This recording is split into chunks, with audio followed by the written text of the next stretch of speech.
सुप्रभात बच्चों, मैं आपका हिंदी विषय अध्यापक अर्जुन तोनवाल आप सभी का हार्दिक स्वागत करता हूं, अभिनंदन करता हूं। आज हम बात करेंगे कक्षा 9 की पुस्तक से। और कक्षा 9 की जो दूसरी पुस्तक है हमारी कृतिका, उसमें अगला पाठ का नाम है, दूसरा पाठ है मृदुला गर्ग का जो रचना है मेरे संग की औरतें, उसके बारे में हम बाद में अध्ययन करेंगे। तो शुरुआत करते हैं मृदुला गर्ग का संक्षिप्त परंतु संपूर्ण जीवन परिचय। मृदुला गर्ग एक कवयित्री है।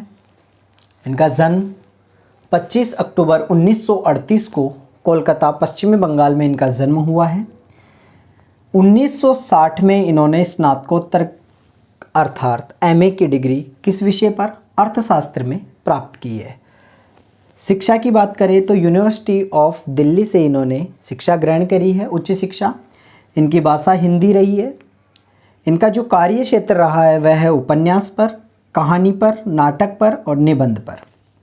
कहा जाता है कि मृदुला गर्ग की जो रचना है उन रचनाओं का अनुवाद अब तक जर्मन भाषा में हो चुका है, चेक अर्थात चीनी भाषा में हो चुका है और जापानी भाषा में हो चुका है। इसके अलावा अंग्रेजी भाषा में तो हो ही चुका है। इनके पिता का नाम वीरेंद्र प्रसाद जैन है, इनके पति का नाम आनंद प्रकाश जैन है और इनकी माता का नाम रवि कांता जैन है। बात करते हैं इनके पुरस्कारों के बारे में। हिंदी अकादमी दिल्ली संस्थान के द्वारा इनको साहित्य सम्मान दिया गया 1988 में। दिल्ली अकादमी में जो हिंदी सम्मान है वह किसको दिया गया है? मृदुला गर्ग को साहित्य सम्मान 1988 में। साहित्य भूषण लखनऊ सरकार के द्वारा इनको दिया गया है। हेमन ग्रांट न्यूयॉर्क सरकार के द्वारा 2001 में इनको नवाजा गया है। व्यास सम्मान से इनको पुरस्कृत किया गया है सन 2004 में। इनका एक उपन्यास है मिलजुल मन। इस मिलजुल मन के ऊपर 2013 में भारत सरकार के द्वारा साहित्य अकादमी पुरस्कार दिया गया है।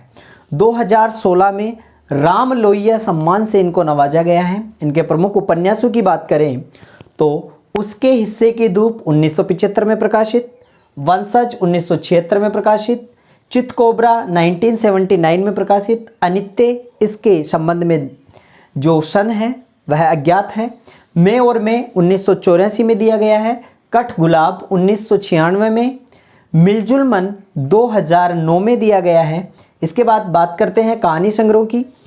कितनी केदें 1975 में, टुकड़ा टुकड़ा आदमी 1977 में, ग्लेशियर से 1980 में, उर्फ सेम 1986 में, शहर के नाम।